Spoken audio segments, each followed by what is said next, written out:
My name is Reverend Cheryl Harris. I'm Deb Washington. My name is Jessica Young Chang. My name is Amungwebe.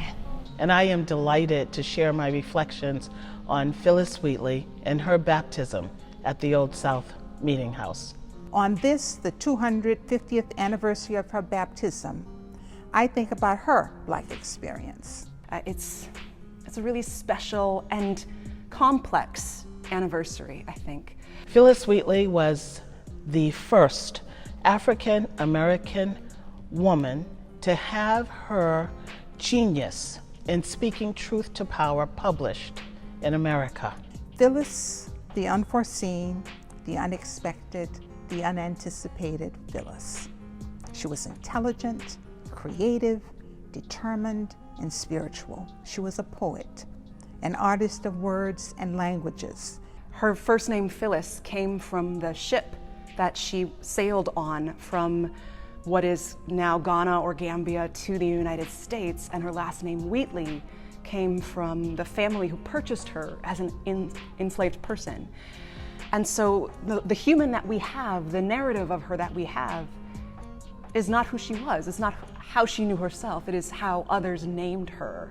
I imagine this child, an 8-year-old, uprooted from all the scents, sounds, sights she's ever known, involuntarily constructing her cultural identity anew.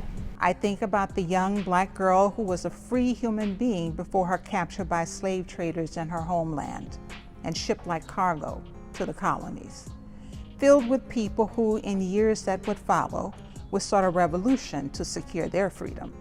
Right? That's not a neutral reality. That's not a neutral identity. To be named after the ship that treated you like cargo, and the people who treated you like cargo, and the family who purchased you like cargo. In her 8-line poem on being brought from Africa to America, written 12 years after her arrival, she attests to her Christian faith while also calling out the disconnect of Christian slave owners and their rejection of the Africans as human beings like themselves. She acknowledges her understanding of how whites of her day saw her. And she acknowledges also the truth of how God sees her. Worthy of redemption, worthy of baptism, as a child of God, not less than, but beloved.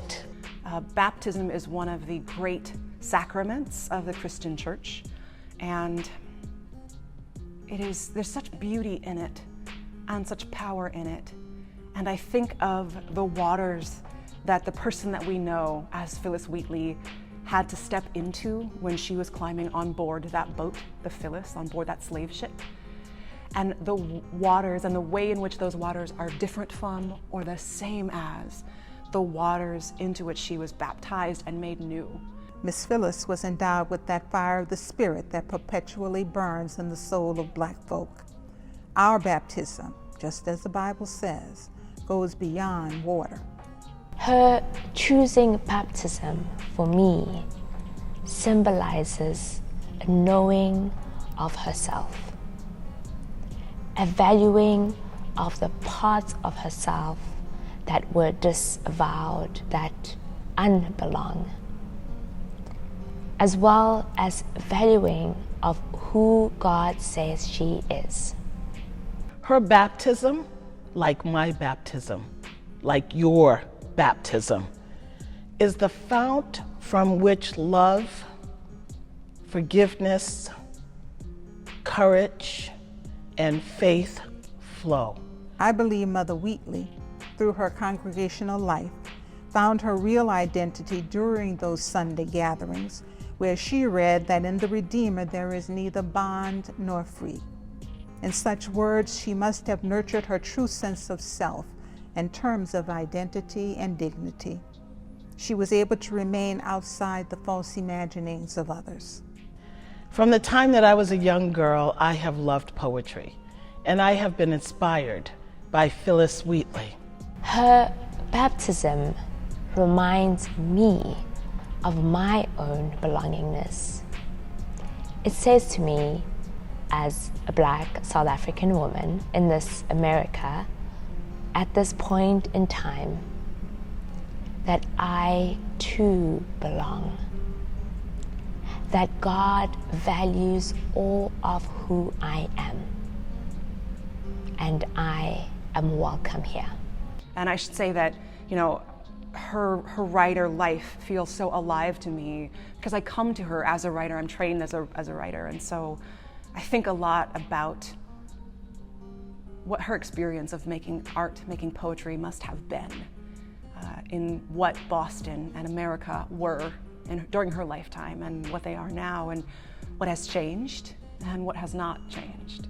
In a society that historically places Black women as less worthy to be paid fairly, less worthy to be heard seriously, less worthy to be seen with dignity, and dare I say, less worthy to lead some churches. Wheatley stands to remind us that we are children of the Most High God, and thus we are endowed with gifts and talents that demand expression, not suppression. She worked to stand outside the identity others would try to force on her. In that regard, she reminds me of other Black women. Women like Fannie Lou Hamer of the Civil Rights era. She who became famous for saying she was sick and tired of being sick and tired of racism.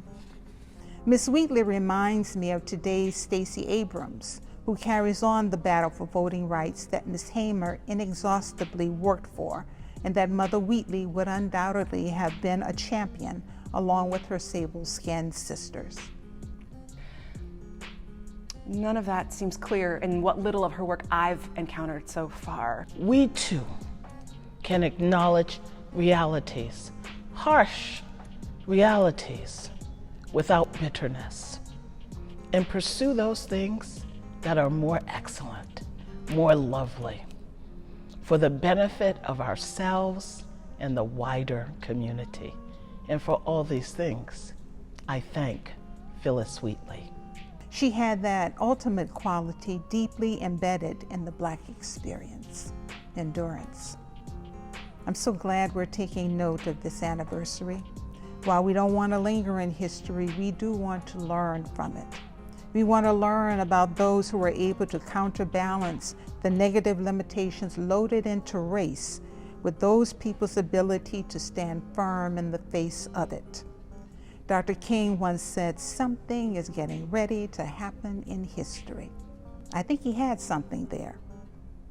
Watch Black women, and you'll see what that is.